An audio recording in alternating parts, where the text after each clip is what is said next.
ಮುರಳಿಯ ದಿನಾಂಕ 3/8/2026 ಪ್ರಾತಃ ಮುರಳಿ ಬಾಬ್ದಾದ ಮಧುಬನ. ಬಾಬಾ ತಿಳಿಸುತ್ತಾರೆ, ಮಧುರ ಮಕ್ಕಳೇ, ತಾವು ಸತ್ಯ ರಾಜ ಋಷಿಗಳಾಗಿದ್ದೀರಾ, ರಾಜಯೋಗಿಗಳಾಗಿದ್ದೀರಾ. ತಾವು ರಾಜ ಪದವಿಗಾಗಿ ಅವಶ್ಯವಾಗಿ ಪವಿತ್ರರಾಗಬೇಕು. ಪ್ರಶ್ನೆ: ಯಾವ ಗಮನ ರಾಜಾಯಿ ಪದವಿಗೆ ಯೋಗ್ಯರನ್ನಾಗಿ ಮಾಡುತ್ತದೆ? ಉತ್ತರ: ಒಂದು ವೇಳೆ ವಿದ್ಯಾಭ್ಯಾಸದ ಕಡೆ ಪೂರ್ತಿ ಗಮನ ಇದ್ದಿದ್ದೇ ಆದರೆ ರಾಜಾಯಿ ಪದವಿ ಸಿಗುವುದು. ತಂದೆ ಏನನ್ನು ತಿಳಿಸುತ್ತಾರೆ ಅದನ್ನು ಒಳ್ಳೆಯ ರೀತಿ ಕೇಳಿ ಧಾರಣೆ ಮಾಡಿಕೊಳ್ಳಿ. ತಂದೆ ತಿಳಿಸುತ್ತಾರೆ ಮತ್ತು ಮಕ್ಕಳು ಕೇಳುತ್ತೀರಾ ಅಂದಾಗ ರಾಜಾಯಿ ಪದವಿ ಸಿಗುತ್ತದೆ. ಒಂದು ವೇಳೆ ಕೇಳುವ ಸಮಯದಲ್ಲಿ ಆಕಳಿಸಿದರೆ, ತೂಕಡಿಸಿದರೆ, ಬುದ್ಧಿ ಅಲೆದಾಡುತ್ತಿದ್ದರೆ ರಾಜ ಪದವಿಯನ್ನು ಕಳೆದುಕೊಳ್ಳುತ್ತೀರಾ. ಆದ್ದರಿಂದ ವಿದ್ಯಾಭ್ಯಾಸದ ಕಡೆ ಪೂರ್ಣ ಗಮನ ಕೊಡಿ. ರಾಜ ಪದವಿಯನ್ನು ಪಡೀಲಿಕ್ಕೋಸ್ಕರ ಏನೇನು ಮಾಡಬೇಕು ಅಂತ ಬಾಬಾ ಸ್ಪಷ್ಟವಾಗಿ ತಿಳಿಸಿದ್ದಾರೆ. ಗೀತೆ: ನಾವು ತಂದೆಯ ಮಾರ್ಗದಂತೆ ನಡೆಯಬೇಕು. ಓಂ ಶಾಂತಿ. ಆತ್ಮಿಕ ತಂದೆ ಆತ್ಮಿಕ ಮಕ್ಕಳ ಪ್ರತಿ ತಿಳಿಸುತ್ತಿದ್ದಾರೆ. ಇಂದು ಮಕ್ಕಳಿಗೆ ಹಠಯೋಗ ಮತ್ತು ರಾಜಯೋಗದ ಬಗ್ಗೆ ತಿಳಿಸಲಾಗುವುದು. ತಾವು ಮಕ್ಕಳಿಗೆ ಗೊತ್ತಿದೆ, ಬಾಬಾರವರು ಏನೆಲ್ಲ ತಿಳಿಸುತ್ತಿದ್ದಾರೆ ಅದು ರಾಜಯೋಗವಾಗಿದೆ. ಮನುಷ್ಯರು ಕಲಿಸುವಂತಹದ್ದು ಹಠಯೋಗ, ಏಕೆಂದರೆ ಅವರು ಕರ್ಮ ಸನ್ಯಾಸಿಗಳಾಗಿದ್ದಾರೆ. ವಾಸ್ತವದಲ್ಲಿ ಗೃಹಸ್ಥಿಗಳು ಹಠಯೋಗ ಅಥವಾ ಕರ್ಮ ಸನ್ಯಾಸ ಕಲಿಯಬಾರದು. ಅವರಂತೂ ಇರುವಂತಹದ್ದು ಸನ್ಯಾಸಿಗಳು ನಿವೃತ್ತಿ ಮಾರ್ಗದವರು. ಆ ಧರ್ಮವೇ ಬೇರೆಯಾಗಿದೆ. ನಿಮ್ಮ ಧರ್ಮ ದೇವಿ ದೇವತಾ ಧರ್ಮವಾಗಿದೆ. ಆ ದೇವಿ ದೇವತೆಗಳು ರಾಜಯೋಗದಿಂದಲೇ ರಾಜ್ಯವನ್ನು ಪಡೆದಿರುವಂತಹದ್ದು. ಈಗ ತಾವು ರಾಜ ಋಷಿಗಳಾಗಿದ್ದೀರಾ. ಯಾರು ಪವಿತ್ರವಾಗಿರುತ್ತಾರೆ ಅವರಿಗೆ ಋಷಿ ಎಂದು ಹೇಳಲಾಗುವುದು. ತಾವು ಈಗ ಪವಿತ್ರರಾಗಿದ್ದೀರಾ. ಒಂದು ವೇಳೆ ಪವಿತ್ರರಿಲ್ಲವೆಂದರೆ ಅವರಿಗೆ ಋಷಿಗಳೆಂದು ಹೇಳಲಾಗುವುದಿಲ್ಲ. ತಾವು ರಾಜ ಪದವಿ ಪಡೆದುಕೊಳ್ಳಲು ಪವಿತ್ರರಾಗುತ್ತೀರಾ. ಅವರೇನು ರಾಜ ಪದವಿ ಪಡೆಯಲು ಪವಿತ್ರರಾಗುವುದಿಲ್ಲ. ತಾವು ತಿಳಿದುಕೊಂಡಿದ್ದೀರಾ, ಪವಿತ್ರ ಪ್ರಪಂಚದಲ್ಲಿ ನಮಗೆ ಪವಿತ್ರ ರಾಜ ಪದವಿ ಇತ್ತು. ಭಾರತದಲ್ಲಿಯೇ 5,000 ವರ್ಷಗಳಿಗೆ ಮೊದಲು ದೇವಿ ದೇವತೆಗಳ ಪೂಜ್ಯ ಪವಿತ್ರ ಪ್ರವೃತ್ತಿ ಮಾರ್ಗವಿತ್ತು. ಈಗ ಪೂಜಾರಿ ಪತಿತರಾಗಿದ್ದಾರೆ. ಪತಿತರು ಹೇಗಾಗಿದ್ದು 84 ಜನ್ಮಗಳ ಲೆಕ್ಕಾಚಾರ ಇದೆ ಅಲ್ವಾ. ಬಾಬಾ ಯಾವ ಸಹಜ ರಾಜಯೋಗವನ್ನು ಕಲಿಸುತ್ತಿದ್ದಾರೆ, ಆ ತಂದೆಯೇ ತಮಗೆ 84 ಜನ್ಮಗಳ ಲೆಕ್ಕಾಚಾರವನ್ನು ಕಲಿಸುತ್ತಿದ್ದಾರೆ. ಅನ್ಯ ಧರ್ಮದವರನ್ನು ಸನ್ಯಾಸ ಧರ್ಮದವರು ಏನು ತಿಳ್ಕೊಂಡಿದ್ದಾರೆ? ಇದಾಗಿದೆ ದೇವಿ ದೇವತಾ ಪ್ರಾಚೀನ ಧರ್ಮ. ದೇವಿ ದೇವತೆಗಳ ಪ್ರಾಚೀನ ಧರ್ಮ. ಅವೆಲ್ಲ ಧರ್ಮದವರು ಹಿಂದೆ ಬರ್ತಾರೆ. ಏನೆಲ್ಲ ಕಳೆದು ಹೋಗಿದೆ ಅವರನ್ನು ಸನ್ಯಾಸಿಗಳು ತಿಳಿದುಕೊಂಡಿಲ್ಲ. ಅಂದರೆ ಏನೆಲ್ಲ ಸತ್ಯಯುಗದಿಂದ ಇತ್ತು ಅದ್ರ ಬಗ್ಗೆ ತಿಳ್ಕೊಂಡಿಲ್ಲ. ತಾವು ತಿಳಿದುಕೊಂಡಿದ್ದೀರಾ, ಹಠಯೋಗವು ಸಹ ಅನೇಕ ಪ್ರಕಾರದ್ದಿದೆ. ದ್ವಾಪರದಿಂದ ಭಕ್ತಿ ಮಾರ್ಗದ ಜೊತೆ ಹಠಯೋಗ ಪ್ರಾರಂಭವಾಯಿತು. ಈಗ ಪುನಃ ರಾಜಯೋಗ. ಆ ಹಠಯೋಗ ಜನ್ಮ ಜನ್ಮವೂ ಕಲಿಯುತ್ತಾ ಬರುತ್ತಾರೆ. ರಾಜಯೋಗ ತಾವು ಕೇವಲ ಸಂಗಮ ಯುಗದಲ್ಲಿ ಕಲಿಯುತ್ತೀರಾ. ರಾಜ ಪದವಿ ಸಿಕ್ಕಿತೆಂದರೆ ಸ್ವರ್ಗಕ್ಕೆ ಹೊರಟು ಹೋಗುತ್ತೀರಾ. ಅನ್ಯ ಧರ್ಮಗಳ್ಯಾರೆಲ್ಲ ಇದ್ದಾರೆ ಅವರು ಮತ್ತೆ ದ್ವಾಪರದಲ್ಲಿ ಬರ್ತಾರೆ. ತಾವು ರಾಜ ಋಷಿಗಳಾಗಿದ್ದೀರಾ. ರಾಧಾಕೃಷ್ಣ ಪವಿತ್ರರಲ್ವ.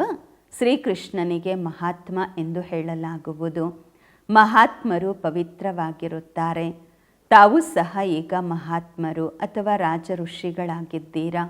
ಮಹಾತ್ಮರು ಅಂದರೆ ಅರ್ಥ ಪವಿತ್ರರು, ಮಹಾನ್ ಆತ್ಮರು. ಈ ಮಾತುಗಳು ಯಾವುದೇ ಶಾಸ್ತ್ರಗಳಲ್ಲಿ ಇಲ್ಲ. ಶಾಸ್ತ್ರಗಳನ್ನು ನಂತರ ಕೇಳುತ್ತಾರೆ. ಕತೆಗಳನ್ನು ಕುಳಿತು ಬರೆಯುತ್ತಾರೆ. ಏನೆಲ್ಲ ಕಳೆದು ಹೋಗಿದೆ ಅದನ್ನು ಕುಳಿತು ಆಟದ ರೂಪದಲ್ಲಿ ತಯಾರು ಮಾಡುತ್ತಾರೆ. ಸತ್ಯವಂತೂ ಎಲ್ಲ ಇರುವುದಿಲ್ಲ. ಈಗ ತಂದೆ ಮಕ್ಕಳಿಗೆ ಪ್ರಾಕ್ಟಿಕಲ್ಲಾಗಿ ಓದಿಸುತ್ತಿದ್ದಾರೆ. ಪೂರ್ತಿ ಹಿಸ್ಟ್ರಿ ತಯಾರು ಮಾಡಲಾಗಿದೆ. ಯಾದವ, ಕೌರವ, ಪಾಂಡವರಿದ್ದರೂ ಅವಶ್ಯವಾಗಿ ಸಂಗಮ ಯುಗದಲ್ಲೇ ಇದ್ದಿದ್ದು. ಸಂಗಮ ಯುಗದ ಚರಿತ್ರೆಯನ್ನು ಕುಳಿತು ತಯಾರು ಮಾಡಲಾಗಿದೆ. ಹಬ್ಬಗಳು ಸಹ ಎಲ್ಲ ಸಂಗಮ ಯುಗದ್ದೇ ಆಗಿದೆ. ರಕ್ಷಾಬಂಧನ ಹಬ್ಬ ಪವಿತ್ರತೆಯ ಮೇಲೆ ಇರುವಂತಹದ್ದು, ಪವಿತ್ರತೆಯ ಸೂಚಕವಾಗಿ. ಅನಂತರ ಅವ್ರದ್ದು ಸ್ಮಾರಕ ನಡೆಯುವುದು. ಇಲ್ಲಿ ತಂದೆ ಎಲ್ಲರನ್ನ ಪವಿತ್ರರನ್ನಾಗಿ ಮಾಡುವ ಪ್ರತಿಜ್ಞೆಯನ್ನು ಮಾಡಿಸುತ್ತಾರೆ. ಸಿಕ್ಕರು ಕಂಕಣವನ್ನು ಕಟ್ಟಿಕೊಳ್ಳುತ್ತಾರೆ, ಅವರದ್ದು ಸಹ ಪವಿತ್ರತೆಯ ಗುರುತಾಗಿದೆ. ಹಿಂದೂಗಳು ಜಂಜ್ವಾರ ಹಾಕಿಕೊಳ್ಳುತ್ತಾರೆ, ಅದು ಸಹ ಪವಿತ್ರತೆಯ ಗುರುತಾಗಿದೆ. ಆದರೆ ಪವಿತ್ರರಾಗಿ ಅಂತೂ ಇರುವುದಿಲ್ಲ. ರಾಖಿ ಕಟ್ಟಿಸ್ಕೊಳ್ತಾರೆ, ಅರ್ಥ ತಿಳಿದುಕೊಂಡಿಲ್ಲ. ಮೊದಲು ಬ್ರಾಹ್ಮಣರು ಹೋಗಿ ರಾಖಿ ಕಟ್ಟುತ್ತಿದ್ದರು, ಈಗ ಸಹೋದರಿಗೆ ರಾಖಿ ಕಟ್ಟುತ್ತಾರೆ. ಅವರು ಮತ್ತೆ ಖರ್ಚು ಕೊಡ್ತಾರೆ. ಈ ಎಲ್ಲ ಫ್ಯಾಷನ್ ಆಗಿಬಿಟ್ಟಿದೆ ಈಗ. ವಾಸ್ತವದಲ್ಲಿ ಇದು ಪವಿತ್ರತೆಯ ಮಾತಾಗಿದೆ. ಬಾಬಾ ಹೇಳುತ್ತಾರೆ, ಮಕ್ಕಳೇ, ಕಾಮ ಮಹಾಶತ್ರುವಾಗಿದೆ. ಆ ಬ್ರಾಹ್ಮಣರೇನೋ ಇದನ್ನು ತಿಳಿಸುವುದಿಲ್ಲ. ಈಗ ಬೇಹದ್ದಿನ ತಂದೆ ಹೇಳುತ್ತಾರೆ, ಮಕ್ಕಳೇ ಪ್ರತಿಜ್ಞೆ ಮಾಡಿರಿ, ನಾವು ಪವಿತ್ರವಾಗಿರುತ್ತೇವೆ ಎಂದು. ಎಂದಿಗೂ ವಿಕಾರದಲ್ಲಿ ಹೋಗಬಾರದು. ಕರೆಯುತ್ತಾರೆ, ಬಂದು ಪತಿತರನ್ನ ಪಾವನ ಮಾಡಿ ಎಂದು. ಸತ್ಯಯುಗ ತ್ರೇತಾಯುಗದಲ್ಲಿ ಯಾರೂ ಕರೆಯುವುದಿಲ್ಲ. ಅದಿರುವುದೇ ರಾಮರಾಜ್ಯ, ಇದಾಗಿದೆ ರಾವಣ ರಾಜ್ಯ. ರಾಮರಾಜ್ಯದಲ್ಲಿ ಪಂಚವಿಕಾರಗಳು ಇರುವುದಿಲ್ಲ. ಯಥಾ ರಾಜ ರಾಣಿ ತಥಾ ಪ್ರಜಾ. ಈಗ ತಾವು ಮಕ್ಕಳು ತಿಳಿದುಕೊಂಡಿದ್ದೀರಾ, ನಾವು ಬಾಬಾರವರಿಂದ ಸ್ವರ್ಗದ ರಾಜ್ಯ ಭಾಗ್ಯವನ್ನು ಪಡೆಯುತ್ತಿದ್ದೇವೆ. ಈ ನರಕದಿಂದ ಅವಶ್ಯವಾಗಿ ಹೊರಟು ಹೋಗುತ್ತೇವೆ. ಬಾಬಾ ಬಂದಿದ್ದಾರೆ ಪಾವನರನ್ನಾಗಿ ಮಾಡಿ ಸ್ವರ್ಗದಲ್ಲಿ ಕರೆದುಕೊಂಡು ಹೋಗಲು. ಅಂದಾಗ ನಾವು ಯಾಕೆ ಪಾವನರಾಗಬಾರದು? ಅವರ ಹಠಯೋಗ ಇದ್ದು ಅನೇಕ ಪ್ರಕಾರದ್ದು ಇದೆ. ಜಯಪುರದ ಮ್ಯೂಸಿಯಂನಲ್ಲಿ ಹೋಗಿ ನೋಡಿ, ಎಷ್ಟು ವೆರೈಟಿ ಹಠಯೋಗಿಗಳದ್ದು ಮಾಡೆಲ್ಸ್ ಇದೆ. ಅದರಿಂದ ಏನೂ ಆಗೋದಿಲ್ಲ. ಮೆಟ್ಟಿಲಿನ್ನು ಕೆಳಗಡೆನೇ ಇಳಿತಾ ಬಂದಿದ್ದಾರೆ. ಬಾಬಾ ತಿಳಿಸುತ್ತಾರೆ, ಭಾರತ ಯಾವಾಗ ಪತಿತವಾಯಿತು, ರಾವಣನ ರಾಜ್ಯವಾಯಿತು, ಆಗ ಭೂಮಿ ಅಲುಗಾಡಿತು, ಭೂಕಂಪ ಅದೆಲ್ಲ ಆಯಿತು. ಚಿನ್ನದ ಮಹಲ್ಲುಗಳೆಲ್ಲ ಭೂಮಿಯ ಒಳಗೆ ಹೊರಟೋಯಿತು. ಎಲ್ಲ ಮಹಲ್ಲುಗಳನ್ನೇನು ಲೂಟಿ ಮಾಡಿಲ್ಲ, ಕೇವಲ ಮಂದಿರಗಳನ್ನು ಲೂಟಿ ಮಾಡಿದರು. ಕೆಲವು ಆಭರಣಗಳನ್ನು, ಚಿನ್ನವನ್ನು ತಗೊಂಡು ಹೋದರು. ಎಲ್ಲರಿಗಿಂತ ಜಾಸ್ತಿ ಆಭರಣಗಳು ನಿಮಗಿರತ್ತೆ ಅಲ್ವಾ, ಶೌಂಕಿರತ್ತೆ ಅಲ್ವಾ ಅಂತಾರೆ ಬಾಬ್ರವರು. ತಾವು ಸ್ವರ್ಗದಲ್ಲಿ ಬರ್ತೀರಾ ಅಂದಾಗ ಆಭರಣಗಳನ್ನು ಧರಿಸುತ್ತೀರಾ, ರಾಜ್ಯ ಮಾಡುತ್ತೀರಾ. ಅನ್ಯ ಧರ್ಮದವರು ಬರ್ತಾರೆ, ರಾಜ್ಯ ಮಾಡೋದಿಲ್ಲ, ಅವರು ದ್ವಾಪರದಲ್ಲಿ ಬರ್ತಾರೆ. ತಾವು ಬೇಹದ್ದಿನ ತಂದೆಯಿಂದ ಸ್ವರ್ಗದ ರಾಜ್ಯ ಭಾಗ್ಯದ ಆಸ್ತಿಯನ್ನು ಪಡೆದುಕೊಳ್ಳುತ್ತಿದ್ದೀರಾ ಅಂದಾಗ ತಂದೆ ಕುಳಿತು ತಿಳಿಸುತ್ತಾರೆ, ಗೀತೆಯನ್ನು ಓದಿ ತಿಳಿಸುವುದಿಲ್ಲ. ಗೀತೆಯಲ್ಲಿ ಏನೆಲ್ಲ ಬರೆಯಲಾಗಿದೆ ಅದೆಲ್ಲವನ್ನು ನಾನು ಹೇಳಿಲ್ಲ. ಮನುಷ್ಯರು ನನ್ನ ಮಹಾವಾಕ್ಯಗಳನ್ನು ನಂತರ ಕುಳಿತು ಶಾಸ್ತ್ರಗಳನ್ನಾಗಿ ಮಾಡಿದ್ದಾರೆ. ತಾವು ಏನು ಕೇಳುತ್ತಾ ಇದ್ದೀರಾ ನನ್ನಿಂದ, ಅದನ್ನು ನೀವಷ್ಟೇ ಜ್ಞಾನ ಕೇಳಿದ್ದೀರಾ, ಮತ್ತೆ ಹೋಗಿ ರಾಜ್ಯ ಮಾಡುತ್ತೀರಾ. ಅಲ್ಲಿ ಈ ಜ್ಞಾನ ಇರುವುದಿಲ್ಲ ಸತ್ಯಯುಗದಲ್ಲಿ. ಇಲ್ಲಂತೂ ಬಾಬಾ ಶಿಕ್ಷಕ ಆಗಿ ಕುಳಿತು ಶಿಕ್ಷಣ ಕೊಡುತ್ತಿದ್ದಾರೆ. ತಂದೆ ಹಿಂದಿಯಲ್ಲಿಯೇ ತಿಳಿಸುತ್ತಾರೆ. ಇಲ್ಲಿ ಎಲ್ಲ ಹಿಂದಿ ಅಂತ ಹೇಳುತ್ತಿರ್ತಾರಲ್ವಾ, ಏನವ್ರ ಭಾಷೆ ಇರತ್ತೆ. ವಾಸ್ತವದಲ್ಲಿ ಪ್ರಾಚೀನ ಭಾಷೆ ಹಿಂದಿಯೂ ಆಗಿದೆ, ಸಂಸ್ಕೃತ ಅಲ್ಲ, ಹಿಂದಿ. ಈ ಸಂಸ್ಕೃತ ಶಂಕರಾಚಾರ್ಯರ ನಂತರ ಬಂದಿದ್ದು. ಯಾರು ಬರ್ತಾರೆ ತಮ್ಮ ಭಾಷೆಯನ್ನು ನಡೆಸುತ್ತಾರೆ. ಬಾಕಿ ಆ ರೀತಿ ಅಲ್ಲ, ಬಾಬರವರೇ ಗೀತೆಯನ್ನು ಸಂಸ್ಕೃತದಲ್ಲಿ ತಿಳಿಸಿದ್ದಾರೆ ಎಂದಲ್ಲ. ಗುರುನಾನಕರದು ತಮ್ಮ ಗ್ರಂಥವಿದೆ. ಅವರು ಸಿಖ್ ಧರ್ಮವನ್ನು ಸ್ಥಾಪನೆ ಮಾಡಿದ್ರು. ಅವರಿಗೂ ಸಹ ಅವತಾರ ಅಂತ ಒಪ್ಕೊಳ್ತಾರೆ. ಅವರಲ್ಲಿ ರಾಜ್ಯವೂ ಸಹ ಇರತ್ತೆ. ಸನ್ಯಾಸಿಗಳಲ್ಲಿ ರಾಜಮನೆತನ ಇರುವುದಿಲ್ಲ. ಬಾಬಾ ತಿಳಿಸುತ್ತಾರೆ, ಬುದ್ಧ, ಕ್ರೈಸ್ತ ಅವರೆಲ್ಲ ಮೊದಲು ಗೃಹಸ್ಥಿ ಆತ್ಮರಿದ್ದರು. ಈಗ ಗೃಹಸ್ಥಿ ಪತಿತ ಆತ್ಮ ಅಂತೂ ಧರ್ಮ ಸ್ಥಾಪನೆ ಮಾಡಲಾಗುವುದಿಲ್ಲ. ಅವರಲ್ಲಿ ಪವಿತ್ರ ಆತ್ಮ ಬಂದರು, ಅವರು ಧರ್ಮ ಸ್ಥಾಪನೆ ಮಾಡಿದ್ರು. ನಂತರದ ಧರ್ಮಗಳಂತೂ ವಿಧವಾಗಿ ತುಂಬ ಇವೆ. ಬಂದು ಅವರು ಚಿಕ್ಕ ಚಿಕ್ಕ ಮಠ ಪಂಥಗಳನ್ನು ಸ್ಥಾಪನೆ ಮಾಡಿಕೊಳ್ತಾರೆ. ವೃಕ್ಷದಲ್ಲಿಯೂ ಸಹ ತೋರಿಸಲಾಗಿದೆ ಅಲ್ವಾ. ಹಠಯೋಗ ಮತ್ತು ರಾಜಯೋಗದಲ್ಲಿ ಬಹಳ ಅಂತರವಿದೆ. ಈ ಮಾತುಗಳು ತಿಳಿದುಕೊಳ್ಳುವಂತಹದ್ದಾಗಿದೆ. ಯಾರಿಗೆ ತಿಳುವಳಿಕೆಯಲ್ಲಿ ಬರುವುದಿಲ್ಲ ಅವರು ತೂಕುಡಿಸ್ತಾ ಇರ್ತಾರೆ, ಆಕಳಿಸ್ತಾ ಇರ್ತಾರೆ. ಇಲ್ಲಂತೂ ನಿಮಗೆ ಖಜಾನೆಗಳು ಸಿಗುತ್ತಿವೆ, ಬಹಳ ದೊಡ್ಡ ಸಂಪಾದನೆಯಾಗುತ್ತಿದೆ. ನೀವು ರತ್ನಗಳಿಂದ ತಮ್ಮ ಜೋಳಿಗೆಯನ್ನು ತುಂಬಿಕೊಳ್ಳುತ್ತಿದ್ದೀರಾ ಅಂದಾಗ ಕಣ್ಣುಗಳನ್ನು ತೆರೆದು ಮುರುಳಿ ಕೇಳಬೇಕು. ತೂಕುಡಿಸುತ್ತಾ ಇದ್ದರೆ ಅಥವಾ ಬುದ್ಧಿ ಹೊರಗೆ ಅಲಿಯುತ್ತಿದ್ದರೆ ಅಂತಹವರು ರಾಜಧಾನಿಯನ್ನು ಪಡೆಯಲಾಗುವುದಿಲ್ಲ, ಅಂದರೆ ಸತ್ಯಯುಗದ ಪ್ರಾರಂಭದಲ್ಲಿ ಬರಲಾಗುವುದಿಲ್ಲ. ತಾವು ರಾಜ ಋಷಿ ಆಗಿದ್ದೀರಾ, ರಾಜ ಪದವಿಯನ್ನು ಪ್ರಾಪ್ತಿ ಮಾಡಿಕೊಳ್ಳುವವರಾಗಿದ್ದೀರಾ. ತಂದೆ ರಾಜಧಾನಿ ಸ್ಥಾಪನೆ ಮಾಡುತ್ತಿದ್ದಾರೆ, ಶ್ರೀಕೃಷ್ಣ ಅಲ್ಲ. ಶ್ರೀಕೃಷ್ಣ ತಂದೆಯ ಆಸ್ತಿಯನ್ನು ಪಡೆಯುತ್ತಾರೆ. ಈಗ ನಿಮ್ಮ ತಂದೆ ನಿರಾಕಾರ, ಅವರಿಂದ ಆಸ್ತಿ ಪಡೆಯುತ್ತಿದ್ದೀರಾ, ವಿಶ್ವದ ರಾಜ್ಯ ಭಾಗ್ಯದ್ದು. ಎಷ್ಟು ತಾವು ಶ್ರೀಮಂತರಾಗುತ್ತೀರಾ. ಇಲ್ಲಿ ಒಬ್ಬ ತಂದೆ ಬಂದು ರಾಜಯೋಗ ಕಲಿಸುತ್ತಾರೆ. ಬಾಕಿ ನೀವು ಸುತ್ತಾಡಿ ತಿನ್ನಿ ಕುಡೀರಿ ಎಲ್ಲ ಕೆಲಸ ಕಾರ್ಯಗಳನ್ನು ಮಾಡಿ ಕೇವಲ ಬಾಬರವರನ್ನು ನೆನಪು ಮಾಡಿ. ಶ್ರೀಮಂತರು ಅವಶ್ಯವಾಗಿ ಒಳ್ಳೆಯ ರೀತಿ ತಿಂತಾರೆ, ಅವರಂತೂ ತಮ್ಮ ಸಂಪಾದನೆಯ ಫಲವನ್ನು ತಿನ್ನುತ್ತಾರೆ. ಮಾಲ್ಪುಡ ತಿಂತಾರೆ, ಅಥವಾ ರೋಟಿನೇ ತಿನ್ನಿ ಮಾಲ್ಪುಡಿನೇ ತಿನ್ನಿ, ಏನೂ ತಿನ್ನಿ, ಶ್ರೀಮಂತಿಕೆಯ ಊಟ ಆದರೂ ತಿನ್ನಿ, ಬಡತನದ ಊಟ ಆದರೂ ತಿನ್ನಿ, ತಂದೆಯನ್ನು ನೆನಪು ಮಾಡಿ ಅಷ್ಟೇ. ಬಲೆ ಏನಾದರೂ ತಿನ್ನಿ, ಅಂದರೆ ತುಂಬ ರಾಜರ ಥರ ಆದರೂ ಇರಿ ಪರವಾಗಿಲ್ಲ, ಆದರೆ ಬಾಬನ ನೆನಪು ಮಾಡಿ. ಪೈಸಾ ತಬ್ ಕಿಸ್ಕೆ ಲಿಯೇ ಹೇ. ಒಂದು ವೇಳೆ ನಿಮ್ಮ ಹತ್ರ ಹಣ ಇದೆ, ಆದರೆ ಒಳ್ಳೆಯ ವ್ಯವಸ್ಥೆ ಇಟ್ಕೊಂಡಿಲ್ಲ ಅಂದರೆ ಏನಕ್ಕೆ ಹಣ ಇದೆ. ಬಾಬಾ ಏನು ಮನಾ ಮಾಡೋದಿಲ್ಲ, ಚೆನ್ನಾಗಿದೆ ಇರ್ತೀರಾ ಅಂದರೆ ಇರಿ, ರಾಯಲ್ಲಾಗಿರಿ. ಕೇವಲ ತಂದೆಯ ಜೊತೆ ಯೋಗ ಜೋಡಿಸಿರಿ. ಈ ರಾಜಾಯಿ ಸ್ಥಾಪನೆ ಮಾಡುವುದರಲ್ಲಿ ಅಷ್ಟು ಖರ್ಚೇನಿಲ್ಲ. ಈ ಯುದ್ಧ ಮಾಡುವುದರಲ್ಲಿ ಎಷ್ಟು ಖರ್ಚು ಮಾಡುತ್ತಾರೆ, ಏರೋಪ್ಲೈನಲ್ಲಿ ಎಷ್ಟು ಖರ್ಚು ಮಾಡ್ತಾರೆ. ಬಿದ್ದರೆ ಏಕದಮ್ ಸಮಾಪ್ತಿಯಾಗಿಬಿಡ್ತಾರೆ, ಎಷ್ಟು ನಷ್ಟ ಆಗತ್ತೆ. ತಂದೆ ಹೇಳುತ್ತಾರೆ, ನಡೆಯುತ್ತಾ ತಿರುಗಾಡುತ್ತಾ ಬಾಬಾರವರನ್ನು ನೆನಪು ಮಾಡಿ. ಸ್ವದರ್ಶನ ಚಕ್ರವನ್ನು ತಿರುಗಿಸುತ್ತಾ ಇರಿ. ನಾವು 84 ಜನ್ಮ ಪೂರ್ಣ ಮಾಡಿದ್ದೇವೆ, ಈಗ ವತನದ ಕಡೆ ಹೋಗುತ್ತಿದ್ದೇವೆ. ಮನೆಗೆ ಹೋಗಿ ಮತ್ತೆ ಬರುತ್ತೇವೆ, ರಾಜ್ಯ ಮಾಡುತ್ತೇವೆ. ತಾವು ಪಾತ್ರಧಾರಿಗಳಾಗಿದ್ದೀರಾ ಅಲ್ವಾ. ಅವರು ಬಯೋಸ್ಕೋಪ್ ಮಾಡ್ತಾರೆ, 2-2.5 ಗಂಟೆ ನಡೆಯುತ್ತೆ, ಅದು ಫಿಲಮ್ ನಡೆಯುತ್ತೆ. ಈ ಬೇಹದ್ದಿನ ನಾಟಕ 5000 ವರ್ಷಗಳ ಕಾಲ ನಡೆಯುವುದು. ಇದನ್ನು ಮನುಷ್ಯರಷ್ಟೇ ತಿಳಿದುಕೊಳ್ಳಲು ಸಾಧ್ಯ. ಈ ಪ್ರಪಂಚ ಮುಳ್ಳುಗಳ ಕಾಡಾಗಿದೆ. ದೊಡ್ಡದಕ್ಕಿಂತ ದೊಡ್ಡ ಮುಳ್ಳಾಗಿದೆ ವಿಕಾರದ್ದು. ಅದು ಆದಿ ಮಧ್ಯ ಅಂತ್ಯದಲ್ಲಿ ದುಃಖ ಕೊಡುವುದು. 2ನೆಯ ನಂಬರಿನ ಮುಳ್ಳಾಗಿದೆ ಕ್ರೋಧ. ಅದರ ಗುರುತು ಮಹಾಭಾರತ ಯುದ್ಧವನ್ನು ನೋಡಿ. ಯಾವುದೇ ಮಾತಿನಲ್ಲಿ ಕೋಪ ಬಂತೆಂದರೆ ತಕ್ಷಣ ಬಾಂಬ್ಸನ್ನು ಹಾಕುವುದು ಶುರು ಮಾಡುತ್ತಾರೆ. ಈಗಂತೂ ಅಂತಹ ಬಾಂಬ್ಸನ್ನು ತಯಾರು ಮಾಡುತ್ತಿದ್ದಾರೆ, ಆ ಮಾತನ್ನೇ ಕೇಳಬೇಡಿ. ಸತ್ಯಯುಗದಲ್ಲಿ ಯಾವುದೇ ಯುದ್ಧ ಇರುವುದಿಲ್ಲ. ಸಂಗಮ ಯುಗದಲ್ಲಿಯೇ ಈ ಮಹಾಭಾರತ ಯುದ್ಧವನ್ನು ತೋರಿಸಲಾಗಿದೆ. ಬೇರೆ ಯಾವುದೇ ಶಾಸ್ತ್ರಗಳಲ್ಲಿ ಯುದ್ಧದ ಮಾತು ಇಲ್ಲ. ಅಲ್ಲಂತೂ ಪೂರ್ತಿ ವಿಶ್ವಕ್ಕೆ ನೀವು ಮಾಲೀಕರಾಗಿ ಇರುತ್ತೀರಾ, ಯುದ್ಧದ ಮಾತೇ ಇರುವುದಿಲ್ಲ.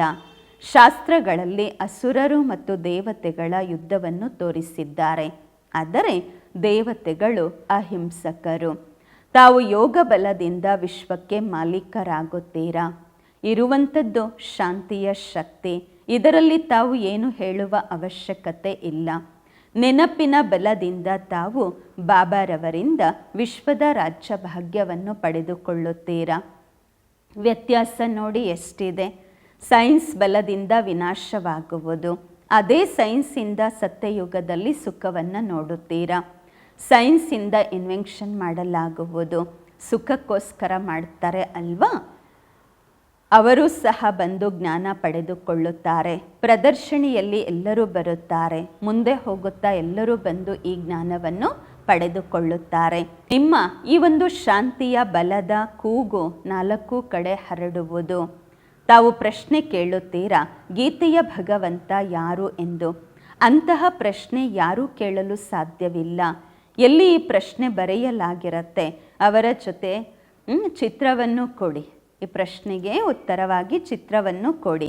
ಗೀತೆಯ ಭಗವಂತ ಪರಂಪಿತ ಪರಮಾತ್ಮನ ಅಥವಾ ಶ್ರೀಕೃಷ್ಣನ. ಯಾರು ಪೂರ್ತಿ 84 ಜನ್ಮ ಪಡ್ಕೊಳ್ತಾರೆ ಅವರು ಭಗವಂತನ.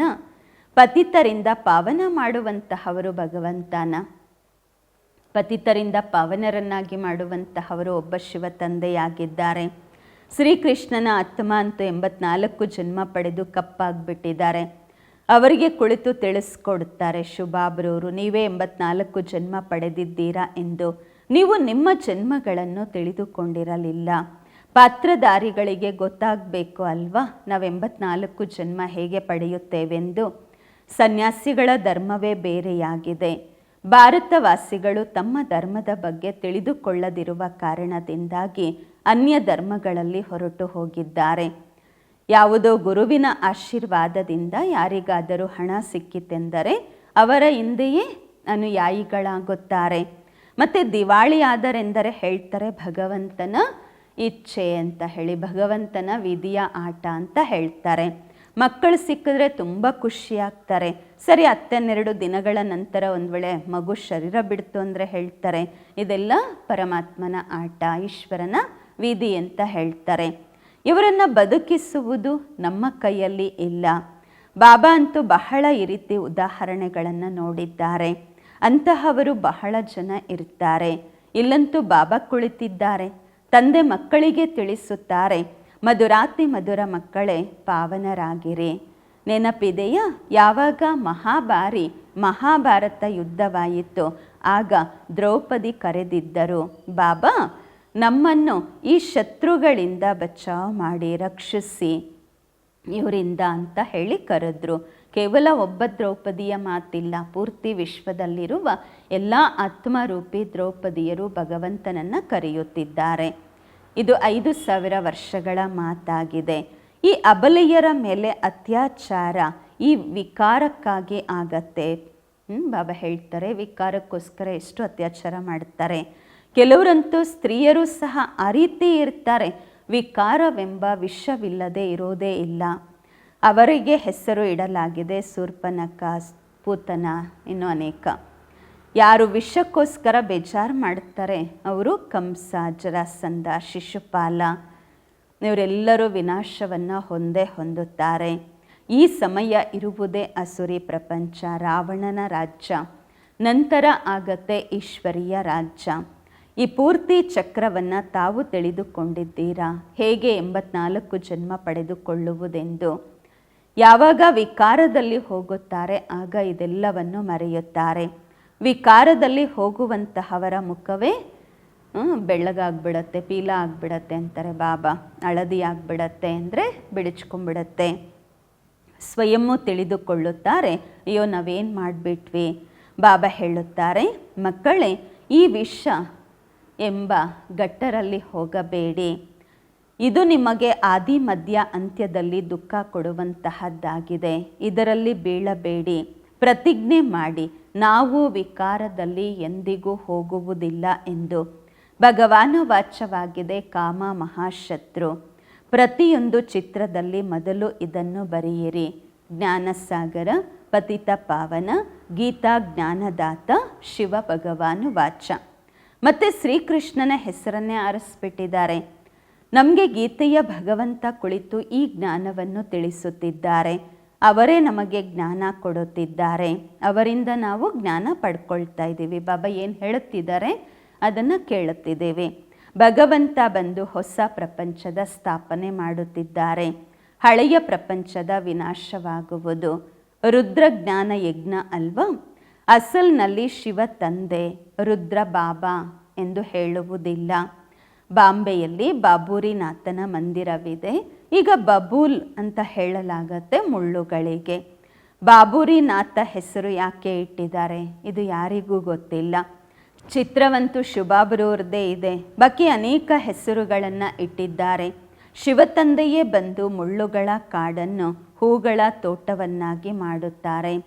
ಅವರೇ ತಮ್ಮ ತಂದೆಯಾಗಿದ್ದಾರೆ. ಅವರ ಹೆಸರಾಗಿದೆ ಶಿವ. ಶಿವ ಪರಮಾತ್ಮಾಯ ನಮಃ, ಬ್ರಾಹ್ಮಣ ದೇವತಾಯ ನಮಃ. ಅಕ್ಷರಗಳಂತೂ ಬಿಲ್ಕುಲ್ ಕ್ಲಿಯರ್ ಆಗಿದೆ. ಈಗ ಆ ಪರಂಪಿತ ಪರಮಾತ್ಮ ಕುಳಿತು ಈ ರಥದ ಮೂಲಕ ತಿಳಿಸುತ್ತಿದ್ದಾರೆ. ಹೇಗೆ ಲೌಕಿಕ ತಂದೆ ತಿಳಿಸುತ್ತಾರೆ, ಮಕ್ಕಳೇ ನಮ್ಮ ಕುಲಕ್ಕೆ ಕಳಂಕ ತರಬೇಡಿ, ಯಾವುದೇ ಕೆಟ್ಟ ಕೆಲಸ ಮಾಡಬಾರದೆಂದು ಹೇಳ್ತಾರೆ. ಈ ಬಾಬರವರು ಸಹ ಹೇಳ್ತಾರೆ, ಮಕ್ಕಳೇ ವಿಕಾರದಲ್ಲಿ ಎಂದಿಗೂ ಹೋಗಬೇಡಿ. ಪವಿತ್ರರಾಗದೆ ಸ್ವರ್ಗದಲ್ಲಿ ಶ್ರೇಷ್ಠ ಪದವಿ ಪಡೆಯಲು ಸಾಧ್ಯವಿಲ್ಲ. ಬಹಳ ಜಬರ್ದಸ್ತ್ ಸಂಪಾದನೆ ತಾವು ಮಾಡಿಕೊಳ್ಳುತ್ತಿದ್ದೀರಾ, ಬಾಕಿ ಎಲ್ಲರೂ ಕಳೆದುಕೊಳ್ಳುತ್ತಿದ್ದಾರೆ. ಕೆಲವರ ಹತ್ರ ಎಷ್ಟೇ ಪದಮಗಳಿರ್ಬೋದು, ದೊಡ್ಡ ದೊಡ್ಡ ಮಹಲ್ಲುಗಳನ್ನು ಮಾಡ್ತಿದ್ದಾರೆ, ಲಕ್ಷಾಂತರ ರೂಪಾಯಿ ಖರ್ಚು ಮಾಡ್ತಾರೆ. ತಾವು ತಿಳ್ಕೊಂಡಿದ್ದೀರಾ ಅದೆಲ್ಲ ವೇಸ್ಟ್ ಆಫ್ ಟೈಮ್, ಏನು ಕೆಲಸಕ್ಕೆ ಬರುವುದಿಲ್ಲ, ಎಲ್ಲ ಸಮಾಪ್ತಿಯಾಗುವುದು. ಅವರನ್ನು ತಿಳ್ಕೊಳ್ತಾರೆ 10-12 ವರ್ಷಗಳ ಕಾಲ ನಡೆಯುತ್ತೆ ಈ ಪ್ರಪಂಚ ಅಂತ. ನೀವು ಮಕ್ಕಳು ತಿಳಿದುಕೊಂಡಿದ್ದೀರಾ, ಮೃತ್ಯು ಸನ್ಮುಖದಲ್ಲಿ ನಿಂತಿದೆ, ತಲೆಯ ಮೇಲೆ ನಿಂತಿದೆ. ಸ್ವಲ್ಪ ಸಮಯದಲ್ಲಿ ಭೂಕಂಪ ಇದೆಲ್ಲ ಆಗತ್ತೆ, ಎಲ್ಲ ಡವಾಡೋಲವಾಗುವುದು. ಭೂಕಂಪ ಆಗುವುದರಿಂದ ಲೆಕ್ಕವಿಲ್ಲದಷ್ಟು ಜನ ಶರೀರ ಬಿಡುತ್ತಾರೆ. ಈಗ ವಿನಾಶವಂತೂ ಆಗಲೇಬೇಕು. ವಿನಾಶದ ಸಾಕ್ಷಾತ್ಕಾರ ಮತ್ತು ಸ್ಥಾಪನೆಯ ಸಾಕ್ಷಾತ್ಕಾರವು ನಿಮಗಾಗುವುದು. ಮತ್ತೆ ಈ ನೇತ್ರಗಳಿಂದ ನೋಡುತ್ತೀರಾ, ಪ್ರಾಕ್ಟಿಕಲ್ಲಾಗಿ ಈ ನೇತ್ರಗಳಿಂದ ನೋಡುತ್ತೀರಾ. ಭಕ್ತಿ ಮಾರ್ಗದಲ್ಲಿ ಏನೆಲ್ಲ ಮಾಡುತ್ತಾರೆ, ಆದರೆ ಯಾರೂ ವೈಕುಂಠದಲ್ಲಿ ಹೋಗಲು ಸಾಧ್ಯವಿಲ್ಲ. ಜ್ಞಾನವಿಲ್ಲದೆ ಸದ್ಗತಿಯಾಗುವುದಿಲ್ಲ. ಅದೆಲ್ಲ ಭಕ್ತಿ ಮಾರ್ಗದ ಆಟದ ಗೊಂಬೆಗಳಾಗಿವೆ. ಒಳ್ಳೆಯದು. ಮಧುರಾತಿ ಮಧುರ ಅಗಲಿ ಹೋಗಿ ಮರಳಿ ಸಿಕ್ಕಿರುವ ಮಕ್ಕಳ ಪ್ರತಿಯಾಗಿ ಮಾತ್ಪಿತಾ ಬಾಪ್ದಾದರವರ ನೆನಪು, ಪ್ರೀತಿ, ಬೆಳಗಿನ ವಂದನೆಗಳು. ಆತ್ಮಿಕ ಮಕ್ಕಳಿಗೆ ಆತ್ಮಿಕ ತಂದೆಯ ನಮಸ್ಕಾರಗಳು. ನಾವು ಆತ್ಮಿಕ ಮಕ್ಕಳಿಂದ ಆತ್ಮಿಕ ಮಾತ್ಪಿತಾ ಬಾಪ್ದಾದರವರಿಗೆ ನೆನಪು, ಪ್ರೀತಿ, ಬೆಳಗಿನ ವಂದನೆಗಳು ಹಾಗೂ ನಮಸ್ಕಾರಗಳು. ಧಾರಣೆಗಾಗಿ ಮುಖ್ಯ ಸಾರ. ಫಸ್ಟ್ ಪಾಯಿಂಟು, ಕುಲ ಕಳಂಕಿತ ಮಾಡುವಂತಹ ಯಾವುದೇ ಕೆಟ್ಟ ಕೆಲಸ ಮಾಡಬಾರ್ದು. ಈ ಬ್ರಾಹ್ಮಣ ಕುಲಕ್ಕೆ ಕಳಂಕ ಬರುವಂತಹ ಯಾವುದೇ ಕೆಟ್ಟ ಕೆಲಸ ಮಾಡಬಾರದು. ಪವಿತ್ರರಾಗುವ ಪ್ರತಿಜ್ಞೆ ತಮ್ಮ ಜೊತೆ ತಾವೇ ಮಾಡಿಕೊಳ್ಳಬೇಕು. ಎರಡನೇ ಪಾಯಿಂಟು, ಈಗ ತಮ್ಮ ಸಮಯ, ಹಣ, ಸಂಕಲ್ಪ ಏನೂ ಇದೆ, ಯಾವುದನ್ನು ವ್ಯರ್ಥ ಮಾಡಬಾರದು. ತೋಟ ಸತ್ಯಯುಗದಲ್ಲಿ ಹೋಗಲು ಮುಳ್ಳುಗಳು ಅಂದರೆ ವಿಕಾರಗಳನ್ನು ತೆಗೆದು ಹಾಕಬೇಕು. ವರದಾನ, ಅಲೌಕಿಕ ಆಟ ಮತ್ತು ಆಟದ ಗೊಂಬೆಗಳ ಜೊತೆ ಆಟವಾಡುತ್ತಾ ಸದಾ ಶಕ್ತಿಶಾಲಿ ಆಗುವಂತಹ ಅಚಲ ಅಡೋಲ ಆಗಿರಿ. ಅಲೌಕಿಕ ಆಟ ಮತ್ತು ಆಟದ ಗೊಂಬೆಗಳ ಜೊತೆ ಆಡುವಂತಹ ಸದಾ ಶಕ್ತಿಶಾಲಿ ಆಗುವಂತಹ ಅಚಲ ಅಡೋಲರಾಗಿರಿ. ವರದಾನದ ವಿಶ್ಲೇಷಣೆ, ಅಲೌಕಿಕ ಜೀವನದಲ್ಲಿ ಮಾಯೆಯ ವಿಘ್ನಗಳು ಬರುವುದು ಸಹ ಒಂದು ಆಟವಾಗಿದೆ. ಹೇಗೆ ಶಾರೀರಿಕ ಶಕ್ತಿಗಾಗಿ ಆಟ ಆಡಿಸಲಾಗುವುದು, ಹಾಗೆ ಅಲೌಕಿಕ ಯುಗದಲ್ಲಿ ಪರಿಸ್ಥಿತಿಗಳನ್ನು ಆಟದ ಗೊಂಬೆ ಎಂದು ತಿಳಿದು ಈ ಅಲೌಕಿಕ ಆಟವನ್ನು ಆಡಿರಿ. ಇದಕ್ಕೆ ಭಯ ಪಡಬೇಡಿ ಅಥವಾ ಗಾಬರಿ ಆಗಬೇಡಿ. ಪರಿಸ್ಥಿತಿಗಳನ್ನು ನೋಡಿ ಹೆದರಬೇಡಿ. ಸರ್ವ ಸಂಕಲ್ಪಗಳ ಸಹಿತವಾಗಿ ಸ್ವಯಂ ಅನ್ನು ಬಾಪ್ದಾದರವರ ಮೇಲೆ ಬಲಿಹಾರಿ ಮಾಡಿಕೊಳ್ಳಿ. ಆಗ ಮಾಯೆ ಎಂದಿಗೂ ಘರ್ಷಣೆ ಮಾಡುವುದಿಲ್ಲ. ಪ್ರತಿದಿನ ಅಮೃತ ವೇಳೆ ಸಾಕ್ಷಿಯಾಗಿ ಸ್ವಯಂನ ಸರ್ವಶಕ್ತಿಗಳಿಂದ ಶೃಂಗಾರ ಮಾಡಿಕೊಳ್ಳಿ. ಆಗ ಅಚಲ ಅಡೋಲರಾಗಿ ಇರುತ್ತೀರಾ. ಸ್ಲೋಗನ್, ಯಾವುದೇ ಸಂಸಾರದ ಸಮಾಚಾರ ಕೇಳುವುದು, ಹೇಳುವುದು ಸಹ ಸ್ವಯಂನಲ್ಲಿ ಕೊಳಕನ್ನು ತುಂಬಿಕೊಳ್ಳುವುದು, ಕಿಚಡ ಜಮಾ ಮಾಡಿಕೊಳ್ಳುವುದಾಗಿದೆ. ಯಾವುದೇ ಸಂಸಾರದ ಸಮಾಚಾರ ಕೇಳೋದು, ಹೇಳೋದು ಸಹ ಸ್ವಯಂನಲ್ಲಿ ಕೊಳಕು ಜಮಾ ಮಾಡಿಕೊಳ್ಳುವುದಾಗಿದೆ. ಅದಕ್ಕೆ ಸಂಸಾರದ ಸಮಾಚಾರಗಳನ್ನು ಕೇಳಲೂಬಾರ್ದು, ಹೇಳಲೂಬಾರ್ದು. ಅವ್ಯಕ್ತ ಇಶಾರೆ, ಅಪವಿತ್ರತೆಯ ಬೀಜವನ್ನು ಸಹ ಸಮಾಪ್ತಿ ಮಾಡಿ ಸಂಪೂರ್ಣ ಸ್ವಚ್ಛ ಪವಿತ್ರರಾಗಿರಿ. ಬಾಬ್ದಾದರವರ ಮುಖ್ಯ ಆಜ್ಞೆಯಾಗಿದೆ, ನಿರಂತರ ನೆನಪಿನಲ್ಲಿ ಇರಿ ಮತ್ತು ಮನಸ್ಸು, ಮಾತು, ಕರ್ಮದಿಂದ ಪವಿತ್ರರಾಗಿರಿ. ಸಂಕಲ್ಪದಲ್ಲಿಯೂ ಸಹ ಅಪವಿತ್ರತೆ ಅಥವಾ ಅಶುದ್ಧತೆ ಇರಬಾರದು. ಇದಕ್ಕೆ ಹೇಳಲಾಗುವುದು ಸಂಪೂರ್ಣ ಪವಿತ್ರತೆ ಎಂದು. ಸಂಕಲ್ಪದಲ್ಲಿಯೂ ಸಹ ಒಂದು ವೇಳೆ ಹಳೆಯ ಅಶುದ್ಧ ಸಂಸ್ಕಾರ ಟಚ್ ಮಾಡಿದ್ದೀರಾ ಅಂದರೆ ವ್ಯರ್ಥ ಸಂಕಲ್ಪ ನಡೆಯುತ್ತಿದೆ ಅಥವಾ ಸ್ವಪ್ನ ಬರುತ್ತಿದೆ ಎಂದರೂ ಸಹ ಸಂಪೂರ್ಣ ಪವಿತ್ರರೆಂದು ಹೇಳಲಾಗುವುದಿಲ್ಲ. ಆದ್ದರಿಂದ ಪವಿತ್ರ ಭವ ಯೋಗಿ ಭವದ ಮೊದಲ ಪಾಠವನ್ನು ಸ್ವರೂಪದಲ್ಲಿ ತನ್ನಿ. ಆಗಲೇ ತಂದೆಯ ಸಮಾನ ಮತ್ತು ಬಾಬನ ಸಮೀಪ ಬರಲು ಅಧಿಕಾರಿಗಳಾಗುತ್ತೀರಾ. ಓಂ ಶಾಂತಿ.